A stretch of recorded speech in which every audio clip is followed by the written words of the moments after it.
I posed the question to Matt Groh after the third day. I said, is this football team better than the one that finished the end of the season? Now, look, I didn't expect a real answer. He didn't give me a real answer. But you should be able to say, yes, we're better.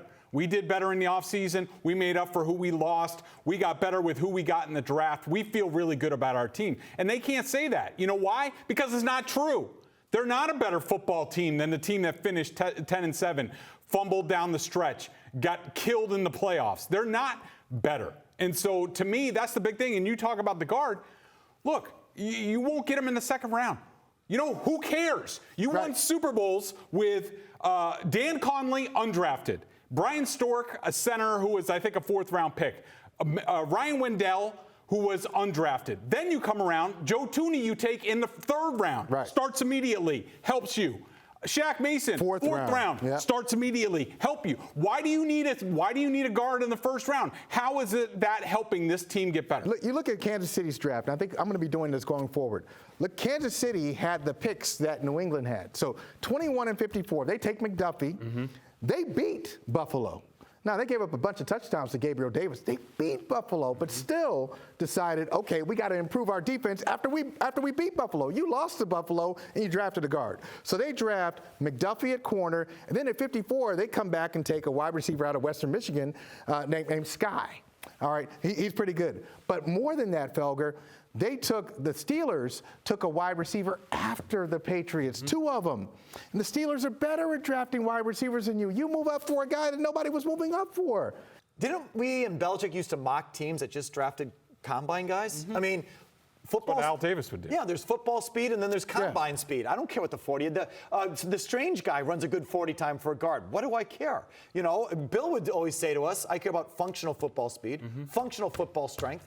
I care about those things that show up on tape, not the combine results, yet the kid's prattling on about his combine results. That is a little concerning. Yeah, for sure. Bill would say, well, it's a good football player. Is this Bill's draft, Groh's draft, or collaboration, in your opinion? I asked him, and he said collaboration was the right word, that it was a collaboration. To me, this seems like a new wave moved in an analytics-type draft. Like they're looking at relative athletic score or, time speed instead of grinding the film. But you know what? I'm sorry, hold on. Relative athletic score? Yeah, that's the new thing, that you put out there where you combine all their combine numbers and you come up with one score. And the first three picks, like war, really high. Like a combine war, if you will, like a formula. Yes. You got to be kidding me. Okay, but here's the thing. I know a franchise that is really into analytics, the Baltimore Ravens.